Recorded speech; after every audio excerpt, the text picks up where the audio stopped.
1857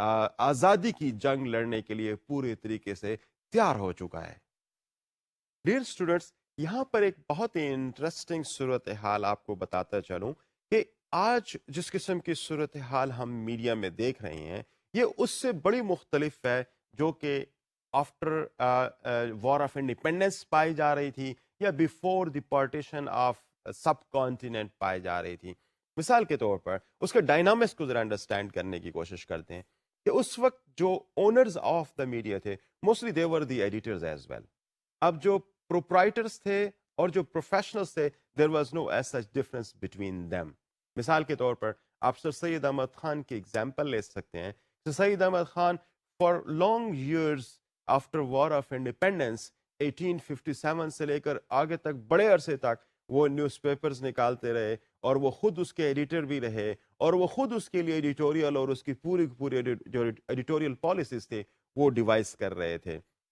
اور آپ اس چیز کو بھی بہتر جانتے ہیں کہ وہاں پر ان کا مقصد اس قسم کے نیوز پیپرز کا مقصد کیا تھا کہ جو امپریشن برٹش رولرز نے کیری کر لیا تھا کہ اس سارے کی ساری وار آف انڈیپینڈنس کے پیچھے مسلمانوں کا ہاتھ ہے, he wanted to in fact remove that impression with the help of the newspapers that he initiated. اور وہ بڑے لمبے عرصے تک اپنے نیوز پیپرز جو ہے نا وہ چلاتے رہے and he himself was the editor as well as the proprietor. And he is not the only example. You can take example of مولانا ظفر علی خان.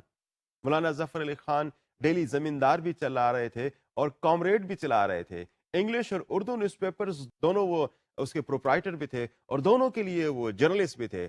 اور ان کے جو پیسز تھے وہ اتنے امپورٹنٹ انہوں نے اس وقت جو اپنی پیسز کریٹ کیے تھے, جو ایڈیٹوریلز انہوں نے کریٹ کیے تھے, ایون سو مچ سو کہ بعض چیزیں ایسی تھیں جو کہ برٹش رولرز یہاں سے ان پیسز کو, ان ایڈیٹوریلز کو انگلینڈ بھجوایا کرتے تھے کہ نیوز پیپرز کی لینگویج کیا ہونی چاہیے اور نیوز پیپرز کو کس طریقے سے اپنے رائٹ کے لیے فائٹ کرنا چاہیے. یہ چیز اپنے میڈیا کو دکھانے کے لیے یہاں پر اس ریجن سے نیوز پیپرز کے جو سیمپلز ہیں, نیوز پیپر کے جو رائٹنگ کے پیسز تھے وہ وہاں پہ بھجوایا کرتے تھے, اپنے ملک بھجوایا کرتے تھے. تو it was basically the state of media at that time کہ جو پروپرائٹرز تھے وہ بہت ہی پروفیشنلز تھے اور پھر وہ اپنی تمام ان پٹ اپنی اس وار جس کو وہ فائٹ کر رہے تھے اس میں وہ یوز کر رہے تھے. And that basically war was war for freedom, freedom of the area, freedom of the region, and from home, from the British rulers. مولانا ظفر علی خان بھی اس میں کوئی لاسٹ ایگزامپل نہیں ہے. اگر آپ مزید چلیں تو آپ کو مولانا محمد علی جوہر بھی نظر آتے ہیں, آپ کو حسرت مہانی بھی نظر آتے ہیں اور یقیناً آپ کو ابو کلام آزاد بھی نظر آتے ہیں. ڈیئر اسٹوڈنٹس, اگر آپ اس پوری سچویشن کو اگر سمجھنے کی کوشش کریں تو آپ کو نظر آئے گا کہ اس وقت کے جو میڈیا ڈائنامکس تھے اور میڈیا کے جو پروفیشنلز اور جو پروپرائٹرز تھے ان کے درمیان میں ریلیشن شپ کی وہ نوعیت نہیں تھی جو ہمیں آج نظر آتی ہے. مثال کے طور پر آج جب بھی آپ کسی بھی قسم کی اگر گورنمنٹ میڈیا کو کنٹرول کرنا چاہتی ہے تو وہ کسی بھی مالکان کے ساتھ کسی بھی قسم کی ڈیل میں آ جائے یا ان کو سپریس کر لے تو of course they would be able to control the whole media. لیکن وہاں پر اس وقت سٹیٹ ایسی نہیں تھی. اس وقت جو پروپرائٹر تھے ان کے بیسیکلی موٹیوز پروفٹ کے نہیں تھے, وہ میڈیا کے تھرو پروفٹ ارن کرنا نہیں چاہ رہے تھے, وہ بیسیکلی ایک وار ویج کی ہوئی تھی انہوں نے اگینسٹ دا ایلین رولرز. تو ایسی صورتحال میں ان کے جو پروفیشنل ایٹیٹیوڈ تھا, ان کی جو پروفیشنل رسپانسبلٹیز تھیں, وہ کسی بھی صورت میں ان کے پروپرائٹری جو ان کی رسپانسبلٹیز تھیں ان کے ساتھ کانفلکٹ میں نہیں آ رہی تھیں. اور یہی چیزیں آپ دیکھیں کہ یہ مستقل چلتی رہیں 1857 سے لے کر 90 لانگ ایئرس تک, 1947 تک. اور اسی صورتحال میں پاکستان نے جنم لیا. اسی صورتحال میں ان لوگوں کی جو کنٹریبیوشن تھی اس نے جو برٹش رولرز تھے ان کو اس ریجن سے آؤٹ کرنے میں ہیلپ کیا. انفیکٹ میں اگر کسی کے الفاظ دہراؤں تو وہ کچھ اس قسم کے ہوں گے کہ for them the profession of journalism was not a profession to earn money and they did not have any profit motives. Rather, their pen was the sword of a crusader. The pen was basically their passion and pen was their song. تو وہ songs generate کر رہا تھا، songs of freedom generate کر رہا تھا، اور یہ وہ اسٹیٹ تھی جس کی وجہ سے British rulers they have to bow their head for the demands جو کہ اس وقت کے نیوز پیپرز کر رہے تھے۔ ایک انٹرسٹنگ بات اور بھی یہاں پہ ہمیں نظر آتی ہے کہ اس وقت جو میڈیا کی جو پروفیشنل رسپانسبلٹی تھی اور جو پالیٹکس تھی، this was not two different arenas in fact. یہاں پر journalist were deeply involved in the politics at that time, کیونکہ اس وقت صورتحال بڑی مختلف تھی۔ آج اگر ہم بات کرتے ہیں تو ہم یہ کہتے ہیں کہ جو professional responsibilities of a journalist that should be away from the political responsibilities, that should be away from the political ideologies that one has to carry۔ لیکن اس وقت ایسا نہیں تھا۔ جو پولیٹیکل آئیڈیالوجیز تھی اور جو پروفیشنل آئیڈیالوجیز تھی، یہ ایک دوسرے میں سنک ہو چکی تھیں۔ اس کی وجہ سے یہی ہوا کہ جو پالیٹکس تھی وہ جرنلسٹ کا پیشن بھی بن گئی، ان کا سلوگن بھی بن گئی اور ان کا سانگ بھی بن گئی۔ اور جب اس قسم کی صورتحال جب پیدا ہوئی تو پھر کیا ہوا کہ وہ وقت تھا کہ جب ان کی جو قلم تھا وہ کوئی ایسے لٹریری آرٹیفیکٹس پیدا نہیں کر رہا تھا، لیکن ان کا قلم بیسیکلی اس وقت ایک تلوار بن چکا تھا جو کہ فارن رولرز کے خلاف فائٹ کر رہا تھا۔ ان کی لائف اور جو پالیٹکس تھی، these were basically synonymous to each other, اور کوئی بھی شخص اس طریقے سے اس وقت جو جرنلزم میں انوالو تھا وہ اس طریقے سے اپنے آپ کو پیش نہیں کر رہا تھا کہ وہ ایک صرف جرنلسٹ ہے، ان کا مقصد کسی ایک چیز کو دیکھ کر اس کو صرف رپورٹ کرنا ہے۔ No, they were deeply involved at that time in politics، اور وہ ہر قسم کی پولیٹیکل جو بھی سین تھا اس کے اندر ایکٹیولی اس کے اندر وہ انوالو تھے۔ ہم اگر تھوڑا سا دیکھیں کہ جب میڈیا کی یہ صورتحال رہی کہ میڈیا اتنے ڈیپلی انوالو ہوا، اور میڈیا کی جو ٹینڈنسی تھی پالیٹکس کے اندر، اور وہ war for the freedom in the area جب تھی، تو جب یہ بڑھنا شروع ہوئی ٹورڈز 1947، اگر آپ موو کرتے ہیں تو میں آپ کو تھوڑے سے کوئی یہاں پر فگر دینا چاہوں گا کہ 1937 کے اندر اس علاقے کے اندر جس کو سب کانٹیننٹ کہتے ہیں، ٹوٹل 32 انگلش نیوز پیپرز تھے، اور تقریباً اتنی تعداد میں اس وقت ویکلیز کام کر رہے تھے، لیکن یہ were aggressively involved, these all were aggressively almost involved for the freedom of the region. لیکن اس کے بعد اگر ہم 1947 تک اگر پہنچ کے دیکھتے ہیں تو ان کی تعداد بہت بڑھ جاتی ہے، یعنی 51 ڈیلی نیوز پیپرز اس وقت نکل رہے تھے، اور تقریباً 258 ویکلیز اس وقت نکل رہے تھے۔ اگر آپ دیکھیں تو this is almost double the size, بلکہ ویکلیز کی تعداد تو بہت زیادہ ہو گئی تھی۔ تو انفیکٹ یہ اس وجہ سے پاسبل ہو رہا تھا کہ میڈیا اس وقت ڈیپلی انوالو ہو چکا تھا in the war for the freedom of the area, freedom of the region and freedom from the British rules، اس میں بہت ڈیپلی انوالو ہو چکا تھا۔ اور یہ ڈراسٹک انکریز میرے خیال کے مطابق سچویشن کی نسبت سے تھی، اور اس کی جو obvious ریزن ہے اس انکریز کی وجہ سے وہ یقیناً effective role of the press تھا، جو بڑے کلیئرٹی کے ساتھ نظر آ رہا تھا کہ press is very active in fighting against the Britishers, اور اس کے جو ریزلٹس تھے وہ بڑے کلیئرٹی کے ساتھ نظر آ رہے تھے۔ اس کی وجہ سے جو تعداد ہے میڈیا کی وہ بھی بڑی تیزی سے بڑھ رہی تھی، جرنلسٹ بھی بڑے ڈیپلی پالیٹکس کے اندر انوالو ہو رہے تھے، اور اس میں سے موسٹلی نیوز پیپرز ایسے تھے جن کے پروپرائٹرز اور professionals were one and the same.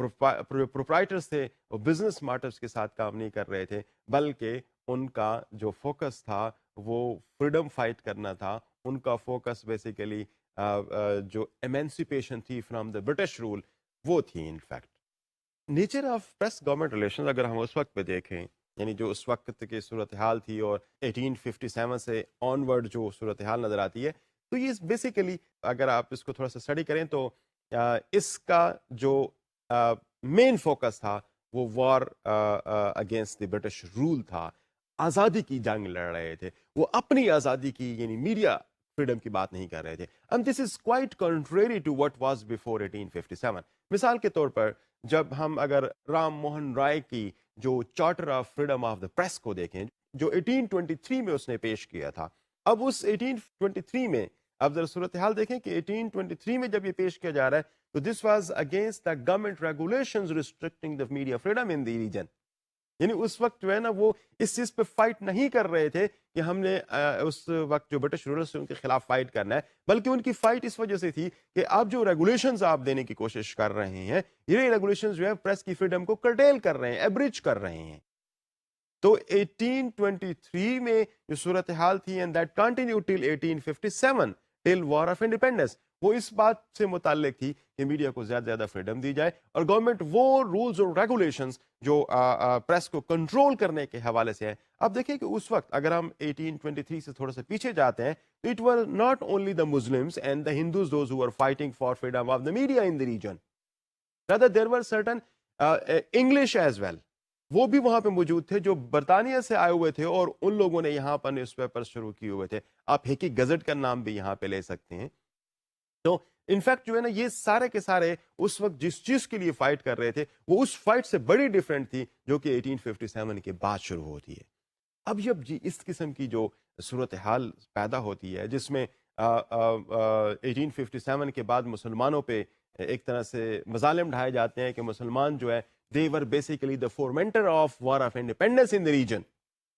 جب یہ صورتحال سامنے آتی ہے اور جب اس قسم کی سچویشن سامنے آتی ہے کہ Muslims are considered to be the most you see the volatile people, even the media, Muslim media are more volatile than the Hindu media. تو وہ جو ایک طرح سے کلیویج ہندو اور مسلم میڈیا کے درمیان میں پیدا ہوا، یہ وہ وقت تھا کہ جہاں پر سر سید احمد خان کو انٹروین کرنا پڑتا ہے اور برٹش رولرز کو یہ ریئلائز کرانا پڑتا ہے کہ no it was not basically a war against the Britishers, یا Muslims are not basically the only should not be only target of hate for the British rulers. اب جب اس کی صورتحال اگر آپ تھوڑا سا مزید اگر آپ جائیں تو غور کریں کہ آپ کو یہ نظر آئے گا کہ اس وقت جو میڈیا تھا وہ اس فارم میں آیا کہ جب وار آف انڈیپینڈنس کے بعد صرف اور صرف 12 نیوز پیپرز بچ گئے جو کہ سروائیو کر سکے، کیونکہ برٹش رولرز نے اتنا زیادہ مسلمان نیوز پیپرز کو اور جو مسلم جرنلسٹ کو ٹارگٹ کرنا شروع کر دیا کہ جو وار آف انڈیپینڈنس سے پہلے 35 تھے، اب وار آف انڈیپینڈنس کے بعد انہوں نے جب مسلم میڈیا کو ٹارگٹ کرنا شروع کر دیا، مسلم جرنلسٹ کو ٹارگٹ کرنا شروع کر دیا، تو many of the journalist those who were at the lower scale they were present, ان کو جیل بھجوا دیا گیا، they were put behind the bar and newspapers were completely closed down.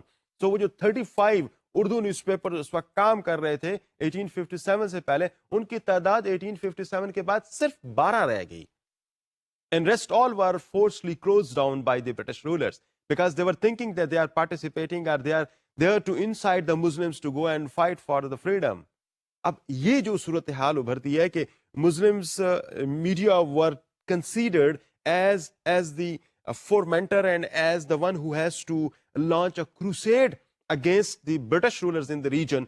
ان کے خلاف یہ جب صورتحال شروع ہوئی تو they were closed down and they were debarred from bringing out a newspaper. اور بڑے stringent اس وقت rules اور regulations برٹش گورنمنٹ نے اس وقت اس ریجن کے اندر انٹروڈیوس کر دیے، جس کی وجہ سے پریس کو بڑا ہیوی لاس ہوا اور بہت سارے نیوز پیپرز اور بہت سارے جرنلسٹ اب یہ پروفیشن چھوڑ گئے اور بہت سارے newspapers because of the economic reasons اس کو کنٹینیو نہیں کر سکے. میں یہاں پہ تھوڑا سا یہ بھی بتانا چاہوں گا، it were not only the Muslim press that was participating in the war for the freedom, rather Hindu media بھی ایکولی انوالو تھا اس کے اندر، اور ہندو میڈیا نے بھی سفر کیا اس حوالے سے، اور جو ہندوؤں کے جو مین جرنلسٹ تھے وہ بھی اس کے اندر انوالو تھے. لیکن جو برٹشرس کی جو انویسٹیگیشنز تھی یا ان کا جو پوائنٹ آف ویو اور پرسیپشنز تھی that was about the Muslims mostly, اور وہ یہ سمجھتے تھے کہ یہ جو مسلم میڈیا ہے یہ بہت زیادہ خطرناک ہو سکتا ہے، اور اس کی وجہ سے بہت سارے مسلم میڈیا کو بند بھی ہونا پڑا، مسلم پریس کو بند بھی ہونا پڑا. لیکن ایک انٹرسٹنگ بات یہ ہے کہ ان تمام چیزوں کے ریزلٹ میں یہ نہیں ہوا کہ ان کی فورس کم ہو گئی، ان کی جو ویروسٹی تھی، ان کی جو فیروسٹی تھی وہ کمزور ہو گئی، بلکہ they became more object oriented and they became more violent. I am talking about the Muslim press. وہ زیادہ وائلنٹ ہو گئی، وہ زیادہ آبجیکٹ اورینٹڈ ہو گئی، وہ زیادہ یونائٹڈ ہو گئی، united against the British rulers, united for the fight against the British rule in the area.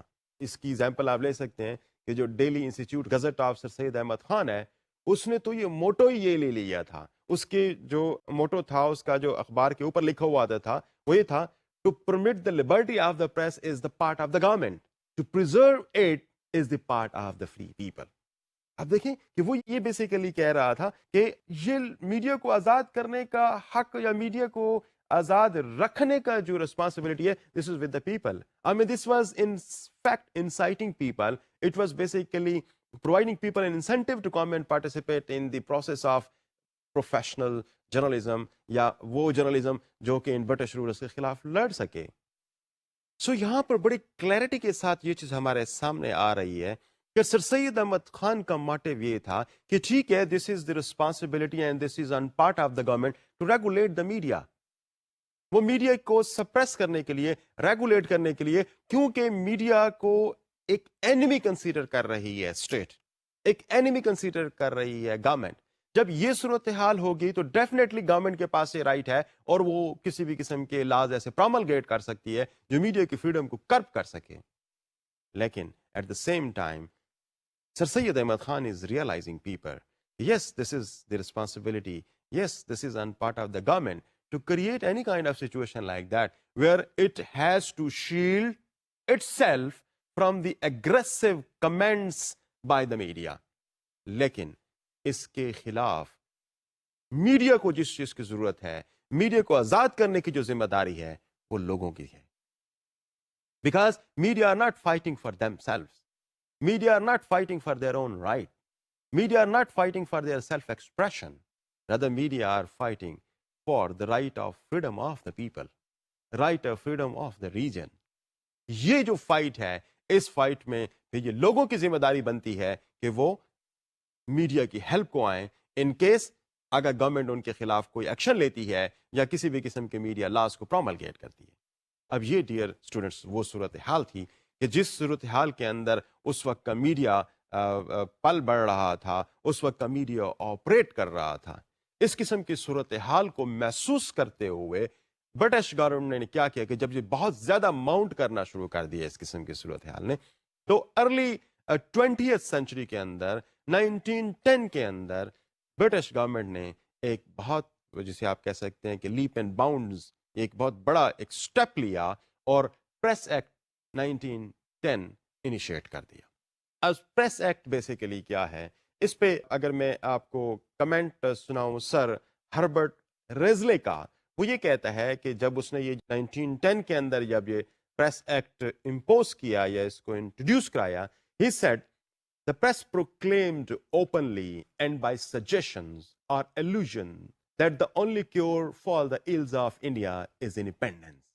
اب یہاں پہ آپ دیکھیں کہ وہ بیسیکلی میڈیا کو تمام اس قسم کی جو ملک کے اندر صورتحال تھیں، سب کانٹیننٹ کے اندر جو صورتحال تھی، وہ یہ سمجھ رہا تھا کہ پریس اس کی ذمہ دار ہے اور اس تمام صورتحال میں جو بھی مسائل انڈیا کے ساتھ ہیں، سب کانٹیننٹ کے ساتھ ہیں، پریس اور اس پریس اس چیز کو لوگوں کو ریئلائز کرانے کی کوشش کر رہا ہے کہ ان تمام چیزوں کا جو کیور ہے، ان تمام مسائل اور برائیوں کی جو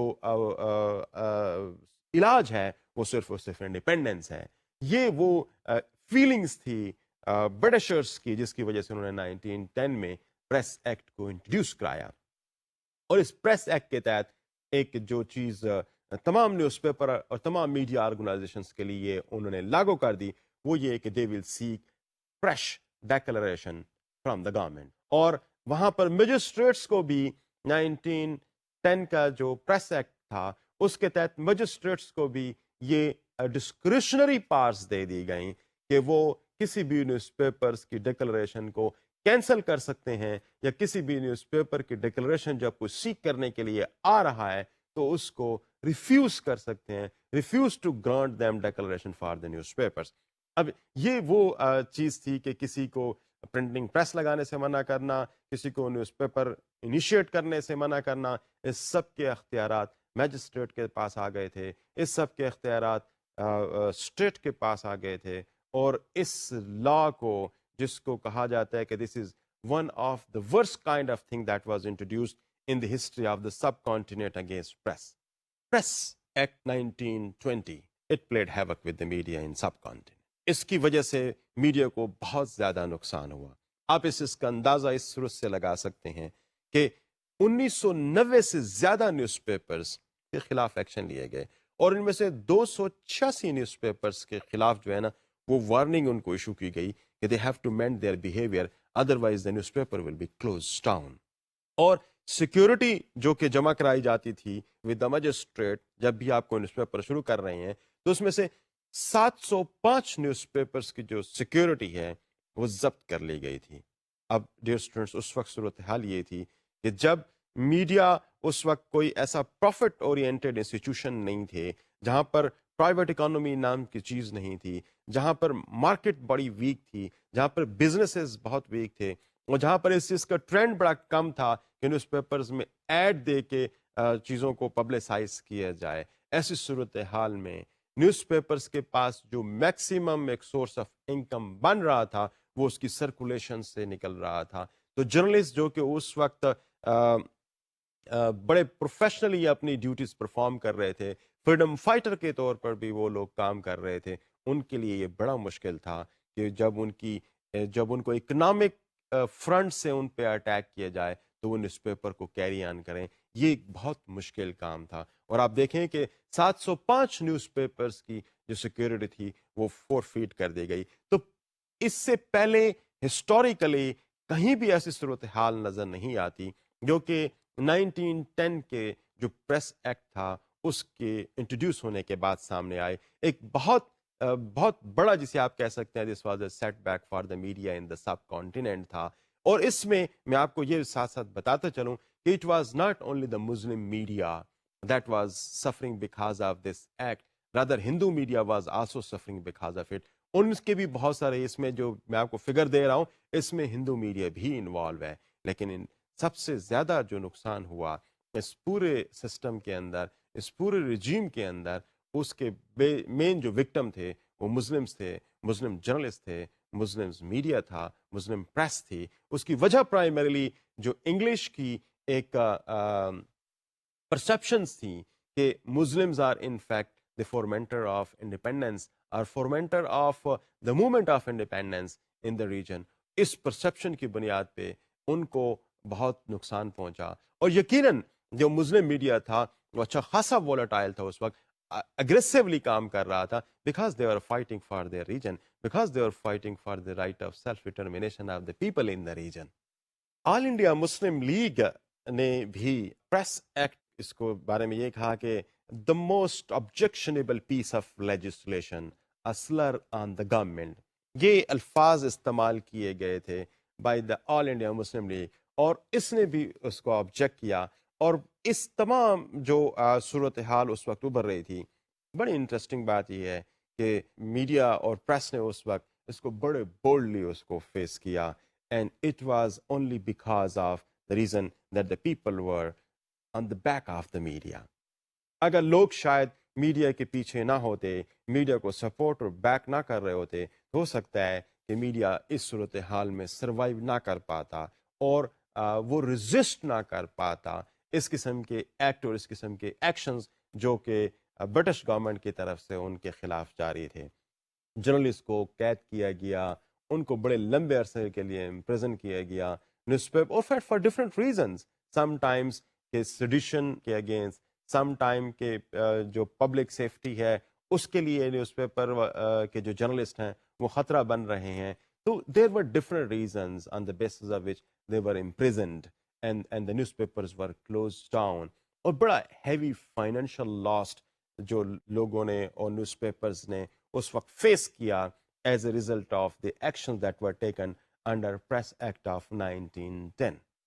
اور انٹرسٹنگ بات یہ ہے کہ یہ جو پریس ایکٹ 1910 تھا اس کو پھر سپلیمنٹ کرنے کے لیے ایمرجنسی ایکٹ بھی انٹروڈیوس کرائے گئے. 1930 کے اندر پریس ایمرجنسی ایکٹ بھی امپوز کیا گیا اور اس نے ایک طرح سے اس کی جو فیروسٹی تھی, اس کی جو آپ کہہ سکتے ہیں کہ جو ضرب لگانے کی صلاحیت تھی اس ایکٹ کی, اس کو فردر آگمنٹ کیا, اس کو فردر انکریز کیا. میں آپ کو یہ بتاتے چلوں ایک انٹرسٹنگ بات کہ اگر پبلک لوگ میڈیا کے ساتھ نہ کھڑے ہوتے تو میڈیا شاید کسی بھی صورتحال میں سروائیو نہیں کر سکتا تھا. میں اس کی مثال آپ کو اگر زمیندار کی دوں کہ زمیندار کو 11 ڈفرنٹ ٹائمز پہ اس کی سیکیورٹی فورفیٹ کی گئی، فریش سیکیورٹی ڈیمانڈ کی گئی. ان کا خیال یہ تھا کہ میڈیا کو چونکہ وہ ایک ایکیوٹ فائنینشیل کرائسس میں سے گزر رہا تھا، تو ایسی صورتحال میں دیر از اے پاسبلٹی کہ اگر ہم اس پہ اکنامک سینکشنز امپوز کریں گے، اس کی سیکورٹی کو فورفیٹ کریں گے، تو there is a possibility that this paper would not survive. کیونکہ اس وقت زمیندار مولانا ظفر علی خان بڑے ایگریسولی اس ریجن کی فریڈم کے لیے فائٹ کر رہا تھا، اور جو اس کے اس وقت کے جو ایڈیٹوریل کے پیسز ہیں، اگر آپ آج بھی ان کو اٹھا کے پڑھیں تو شاید آپ کو محسوس ہو کہ یہ واقعی ایک ہسٹورک رائٹنگز تھیں. اور میں تھوڑی دیر پہلے جیسے بتا چکا ہوں کہ these were so sharp and so cutting کہ اگر ان کی پیسز کو آج آپ پڑھیں تو آپ کو محسوس ہو کہ شاید دنیا کے اندر ایسے بہت ہی کم آپ کو پیسز نظر آئیں جو کسی بھی میڈیا کے اندر پروڈیوس ہوئے ہوں. اور جو لینگویج مولانا ظفر علی خان استعمال کرتے تھے، ایون برٹشر اس لینگویج کو پڑھ کے محظوظ ہوا کرتے تھے، اور اپنے نیوز پیپرز کو پیسز ایگزامپلز کی صورت میں بھجوایا کرتے تھے کہ look and see that how non English people are writing English. Even ایک مرتبہ جب مولانا ظفر علی خان سے بہت ہی انٹرسٹنگ بات جب پوچھا کیا کہ آپ اتنا لمبا اور اتنے مشکل الفاظ کیسے لکھ سکتے ہیں، آپ آسان اور چھوٹا کر کے کیوں نہیں لکھتے، why you right so long and so difficult English. مولانا ظفر علی خان کا اس پہ جواب یہ تھا کہ میرے پاس ٹائم نہیں ہے، اس لیے کہ آپ کو چھوٹا لکھنا اور آسان لکھنے کے لیے یقیناً بہت زیادہ ٹائم درکار ہوتا ہے. And he was involved in fight against the foreign rulers. تو اس کی وجہ سے اس کو سفر بھی کرنا پڑ رہا تھا. اور ایک انٹرسٹنگ بات کہ why it could survive because of the public support in the region. میں آپ کو اس کی ایگزامپل اس طریقے سے دیتا ہوں کہ 56,500 روپیز 11 ڈفرنٹ ٹائمز پہ، اب میں بات کر رہا ہوں آپ کو پری پارٹیشن کی بات کر رہا ہوں، بیفور 1947 کی بات کر رہا ہوں، انڈر پریس ایکٹ 1910 کی میں بات کر رہا ہوں کہ اس وقت 56,500 سیکورٹی ڈیمانڈ کی گئی 11 ڈفرنٹ ٹائمز پہ زمیندار سے. زمیندار could not afford to pay this money, but it survived. Even such critical economic sanctions, it survived. اور لوگوں نے وہ پیسے جمع کر کے مولانا ظفر علی خان کے نیوز پیپر کو، جو کہ ان فیکٹ فائٹ کر رہا تھا for the people in the region, وہ کہ ان فیکٹ فائٹ کر رہا تھا اس وقت فریڈم آف دا ریجن کے لیے، اس کے لیے لوگوں نے پیسے جمع کر کے گورنمنٹ کے ہاں جمع کرائے اور نیوز پیپر کو چلنے دیا. جب میں یہ بات تھوڑی دیر پہلے سر سید احمد خان کے حوالے سے کہہ رہا تھا کہ یہ تو گورنمنٹ کا ایک رائٹ ہے کہ اس کے پاس پریروگیٹو ہے کہ وہ نیوز پیپرز کے خلاف لا پروملگیٹ کر سکتی ہے، اس کی آزادی کو یوزرپ کر سکتی ہے، یہ اتھارٹی اس کے پاس ہے، لیکن اس پریس کو آزاد رکھنے کی ذمہ داری لوگوں کے پاس ہے. اور یہ چیز ہمیں زمیندار کے کیس کے اندر بہت ہی کلیئرٹی کے ساتھ نظر آ رہی ہے کہ کس طریقے سے لوگوں نے اپنے بہت ہی قیمتی آئٹمز کو بیچ کے مختلف مواقعوں پہ زمیندار کے لیے سیکیورٹی ڈپازٹ کرائے اور اس نیوز پیپر کو چلنے دیا. ڈیئر اسٹوڈنٹس، جب یہ صورتحال ہو کہ لوگ اور media, I mean the wishes of the people and the destination and the designs and the objectives of the media are one and the same, تو ایسی صورتحال میں کسی یوزرپر کا یا کسی اس قسم کے جو سبجوگیٹنگ پار ہے اس کا کسی جگہ پہ کھڑا رہنا شاید بہت مشکل ہو جائے گا. جیسے میں آپ کو تھوڑی دیر پہلے بتا رہا تھا کہ press act 1910 was the not only thing, rather اس کو سپلیمنٹ کرنے کے لیے گورنمنٹ نے اس وقت اور بھی بہت سارے لاز پروملگیٹ کیے، ان کو انٹروڈیوس کرایا.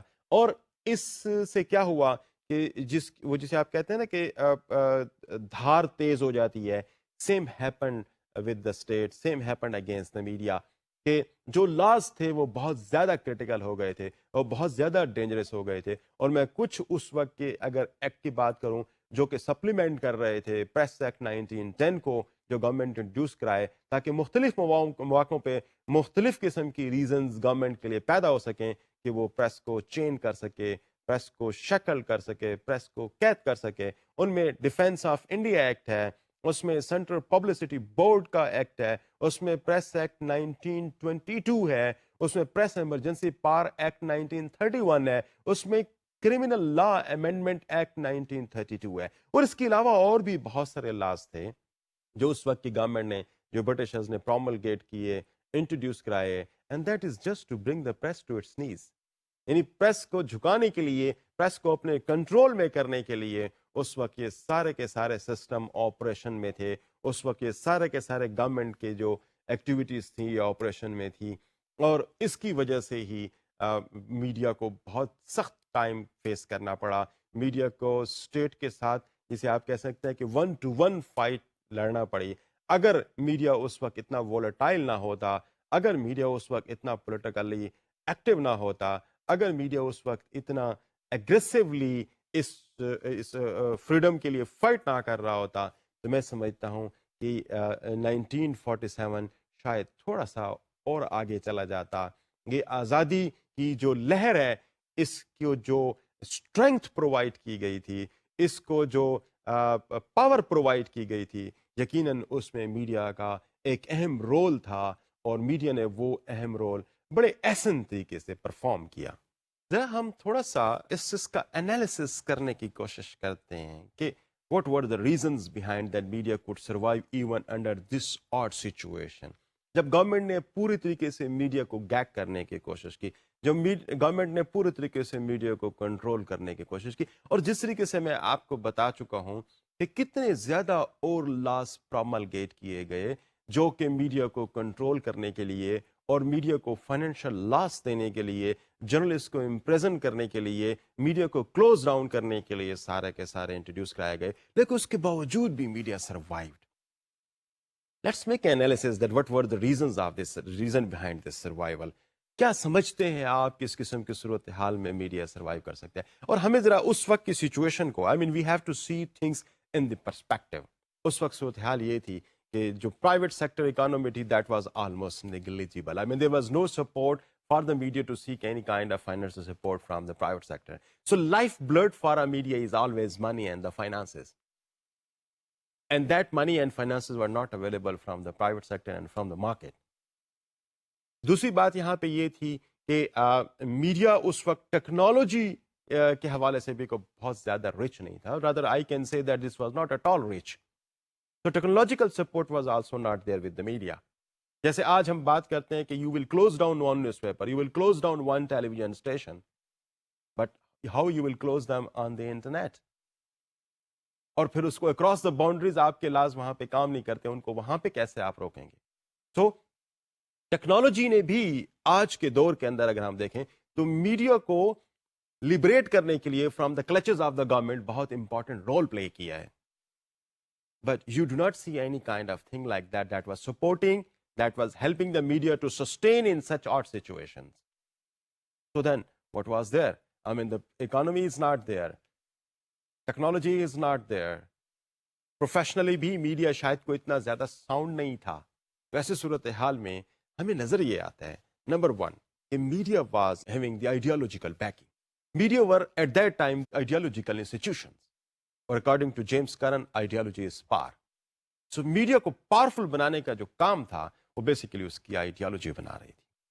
And the ideology of media was basically the ideology of creation of Pakistan تھی ایٹ دیٹ ٹائم. اس وقت کا میڈیا اسی آئیڈیالوجی کو, جس آئیڈیالوجی پر پاکستان بنا ہے بیسیکلی, اس آئیڈیالوجی کو فالو کر رہا تھا, اس آئیڈیالوجی پر بیس کر رہا تھا.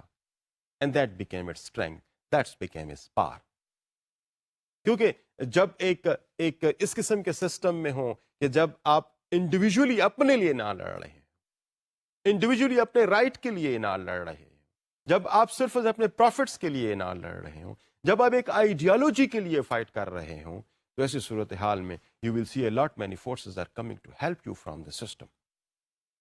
اور یہی چیز ہم اس کیس کے اندر بھی ہمیں نظر آتی ہے کہ مختلف مواقع پہ جو لوگوں نے پریس کی ہیلپ کی, مختلف مواقع پہ جس طریقے سے لوگوں کی مارل سپورٹ رہی ہے میڈیا کے لیے، وہ شاید میڈیا کو سسٹین کرنے میں، میڈیا کو سروائیو کرنے میں بڑی ہیلپ فل رہی ہے. یہ ایک one and the foremost reason میں سمجھتا ہوں کہ میڈیا کی سروائیول کی even against these all rules, اس کی پرائمریلی وجہ اس کی وہ آئیڈیالوجی تھی جس پہ بیس کر کے میڈیا اپنی ایکٹیویٹیز کو پرفارم کر رہا تھا. Primarily these were not the professional ideologies of the media. کیونکہ پروفیشنل آئیڈیالوجی کی جب ہم بات کرتے ہیں تو پھر media are suppose to be neutral in the political games. But media at that time were not neutral to the political games, neutral to the political situations. Rather, media were part of the political system, political games at that time. And journalists and the proprietors of the media were deeply involved at that time in politics. You get the example of Sir Syed Ahmad Khan, example of Abul Kalam Azad, example of Hasrat Mohani, example of Maulana Muhammad Ali Johar, example of Maulana Zafar Ali Khan. And there are a lot many other people on board, those who are not renowned at all, but still they were contributing in the whole process. تو basically میں یہ سمجھتا ہوں کہ جو ideology تھی، جس ideology پر اس ملک کا وجود سامنے آیا، انفیکٹ یہ آئیڈیالوجی اس وقت میڈیا کی تھی، جس کی وجہ سے میڈیا پاورفل رہا اینڈ ریمین پاورفل رہا، اور وہ اس قسم کے تمام آرٹ سچویشنز کو، تمام لاز کو اور تمام repressive and oppressive actions of the government کو فیس کرتا رہا، اور اس کے دوران میں سروائیو بھی کرتا رہا. جرنلسٹ کو جیلیں ہوئیں، نیوز پیپرز بند ہوئے، سیکورٹی ضبط ہوئی، but still media were operation, still media was there and they were contributing, they were criticizing the activities of the government and forcing them to leave the subcontinent. اس کی دوسری reason جو میں سمجھتا ہوں وہ یہ ہے کہ جو objective of the media and objective of the people of that time، جو سوسائٹی کے objectives تھے، these were one and the same.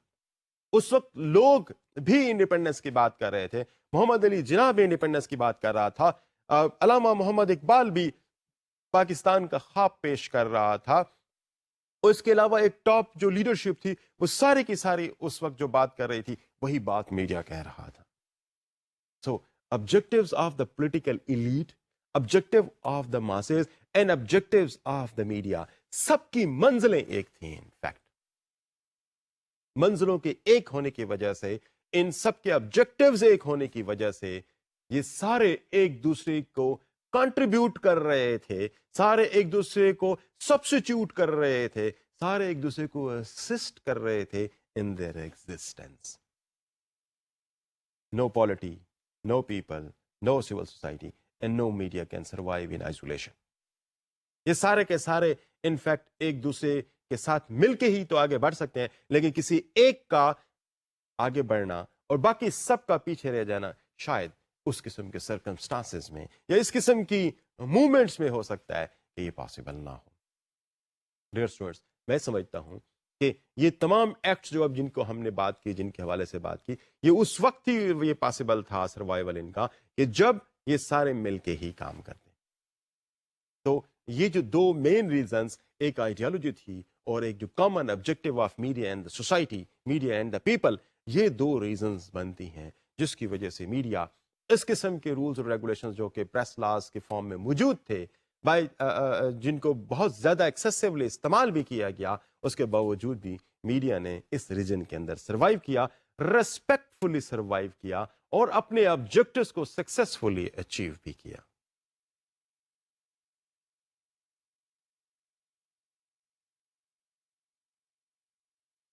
تھوڑا سا میں آگے بڑھتا ہوں اور ایک اور سچویشن ذرا دیکھتے ہیں کہ 1947 میں پاکستان جنم لے لیتا ہے، پاکستان بن جاتا ہے. اب یہاں پر ذرا تھوڑا سا دیکھیں کہ میڈیا جس نیچر میں کام کرتے ہوئے آ رہا تھا، میڈیا کے relationship with the government was always inimical, always based تھے ایڈورسری پہ. Media and the government were a sort of opposing attorney to each other. They were in constant conflict with each other. لیکن 1947 جب Pakistan create ہو جاتا ہے، جب Pakistan on the map of globe appear ہو جاتا ہے، تو وہ جو آبجیکٹو جس کے لیے میڈیا فائٹ کر رہا تھا، وہ آبجیکٹو جس کے لیے لوگ میڈیا کو سپورٹ کر رہے تھے وہ ایبسنٹ ہو جاتے، وہ وہاں پہ نظر نہیں آتا. تو یہ وہ صورتحال ہے جس کی وجہ سے میڈیا کے جو اس وقت کی گورنمنٹ تھی اس کے ساتھ ایک طرح سے آپ کہہ سکتے ہیں کہ حالات کی نیچر تبدیل ہو جاتی ہے. میڈیا بیسیکلی اسی طرح سے اپنی ایکٹیویٹیز کو لینے کی کوشش کر رہا تھا جس طریقے سے وہ برٹش رولرز کی فارم میں لے رہا تھا. اور یہ جب فارم تبدیل ہو جاتی ہے، جب گورنمنٹ تبدیل ہو جاتی ہے، جب پاکستان بن جاتا ہے، جب آبجیکٹیو اچیو ہو جاتے ہیں، تو media should have change its objectives, media should have change its position. لیکن یہ کوئی صورتحال کوئی بہت زیادہ چینج نہیں ہوئی. اور جو لوگوں کی سپورٹ تھی definitely for the media was at that time when it was fighting against the British rulers. لوگوں کی سپورٹ بھی آہستہ آہستہ کم ہونا شروع ہو جاتی ہے. ایک بڑے نئے سرکمسٹانسز میں ہم آ جاتے ہیں. اس وقت کے پرابلمز بڑے زیادہ تھے.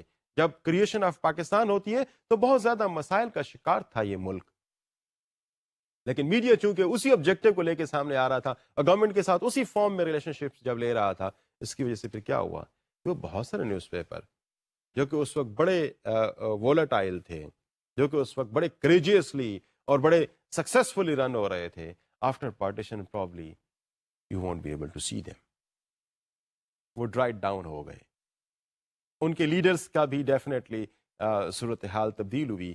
تو یہ کچھ کی ڈیتھ ہو گئی، کچھ نے ایگزائل میں چلے گئے، اور ان کو شاید یہ محسوس ہوا کہ آبجیکٹیوز تو اچیو ہو چکا ہے. ایسی صورتحال میں they could not you see come up with same vigour, اور اس نیوز پیپر کو اسی طریقے سے نہیں چلا رہے تھے.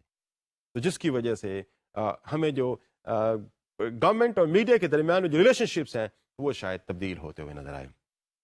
لیکن اس میں جو سب سے اہم بات ہے اس وقت کی اسٹیٹ کی بھی تھی، اس وقت کی گورنمنٹ کی بھی تھی. اور first ruler, the first you say governor general of Pakistan بھی تھے. یقیناً میں قائد اعظم محمد علی جناح کی بات کر رہا ہوں، دا فاؤنڈر آف پاکستان، میں اس کی بات کر رہا ہوں. جب پاکستان بنتا ہے تو قائد اعظم جو کہ ایک لائر بھی تھے، جو کہ کانسٹیٹیوشنلسٹ تھے، اور جس نے ہمیشہ میڈیا کے جو فریڈم تھی اس کے لیے فائٹ بھی کیا، اس کے لیے کیسز بھی لڑے.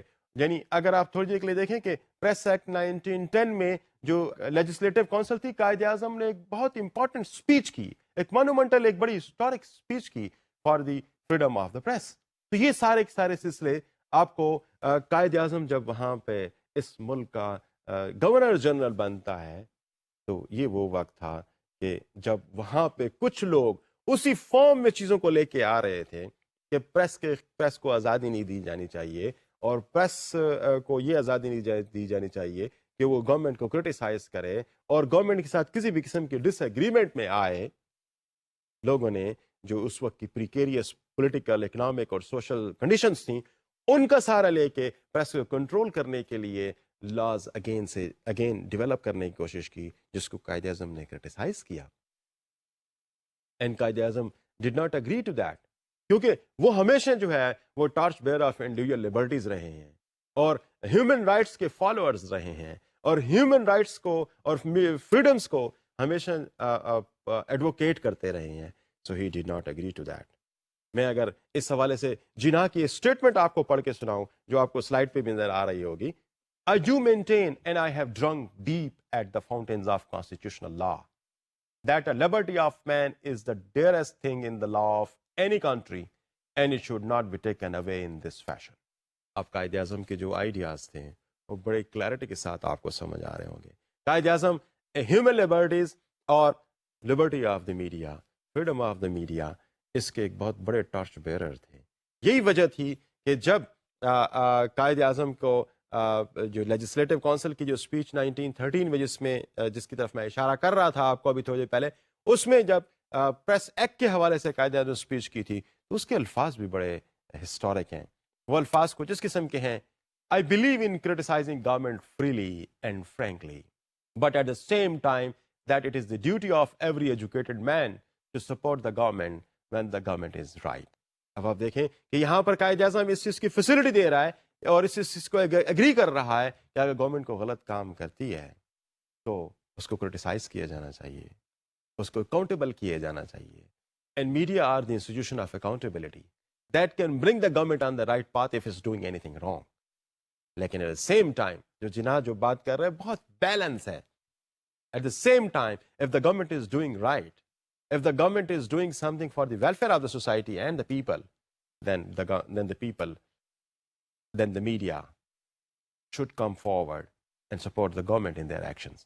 تو بڑی کلیئرٹی کے ساتھ جناح ایک بیلنس کریٹ کر رہا ہے کہ جہاں پر میڈیا کو یہ رائٹ دیا جا رہا ہے کہ وہ کرٹیسائز کر سکتے ہیں گورنمنٹ کی ایکٹیویٹیز کو, اکاؤنٹیبل کر سکتے ہیں. ایٹ دا سیم ٹائم وہ یہ کہ جب گورنمنٹ ٹھیک کر رہی ہو, ویلفیئر کر رہی ہو, تو ایسی صورتحال میں میڈیا کو سپورٹ بھی کرنا چاہیے. یہی وہ وقت تھا کہ جب جناح جب پاکستان بن جاتا ہے, ان تھاٹس کے پرسپیکٹو میں اگر ہم اس کو دیکھیں کہ جب پاکستان بن جاتا ہے اور جب کچھ لوگ یہ محسوس کرتے ہیں کہ میڈیا ان کی ایکٹیویٹیز کو غلط طریقے سے کرٹیسائز کر رہا ہے, تو جناح کے سامنے لا پیش کیا گیا اور اس کو فریڈم آف پریس پہ بیسیکلی وہ ایک قدغن سا تھا. تو جناح نے بڑے خوبصورت الفاظ اس وقت کہے تھے, اس لا کو سائن کرنے سے انکار کر دیا تھا.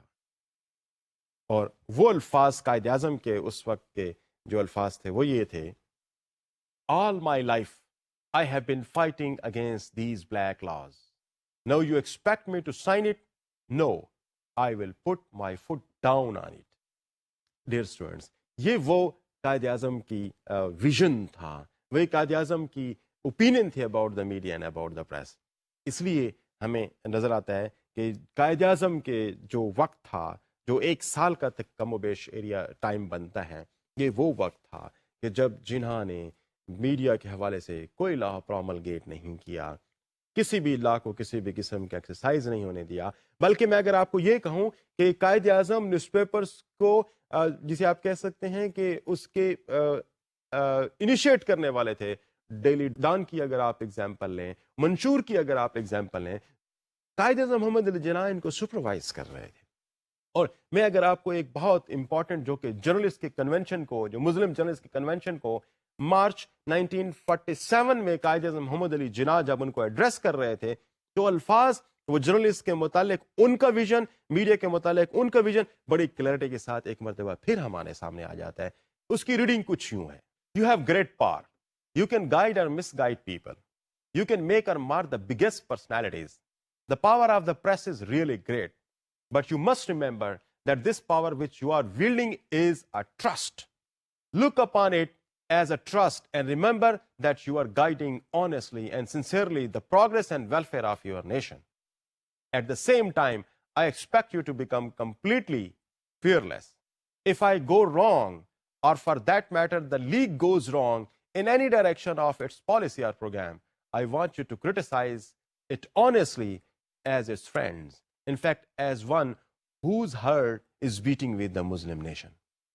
Dear students, یہ وہ الفاظ تھے جو جناح نیوز پیپرز کے متعلق, جرنلسٹ کے متعلق یہ وہ جذبات رکھتا تھا. تو میرے خیال کے مطابق یہ سیلف ایکسپلینیٹری ہے, آپ اس کو بڑے آسانی سے خود سمجھ سکتے ہیں کہ جناح کا ویژن کیا تھا. ایک کلیئرٹی کے ساتھ وہ بتا رہا ہے کہ آپ کرٹیسائز کر سکتے ہیں, آپ ہمیں ٹھیک کر سکتے ہیں, اس لیے کہ جناح یہ سمجھتے تھے کہ media are basically the institution of accountability, اور اس انسٹیٹیوشن آف اکاؤنٹیبلٹی کا کام ہی انفیکٹ یہی ہے. ڈیئر اسٹوڈنٹس, ان الفاظ کے ساتھ کہ قائد اعظم محمد علی جناح نے جو ایک ہسٹورک یہ جو اسپیچ دی تھی جرنلسٹ کو ان مارچ 1997, یہ کلیئرٹی کے ساتھ اس کا ویژن پیش کر رہے ہیں. ان الفاظ کے ساتھ میں آج کے لیکچر کا اختتام کرتا ہوں. اگلی کلاس میں پھر ملاقات ہوگی. اللہ حافظ.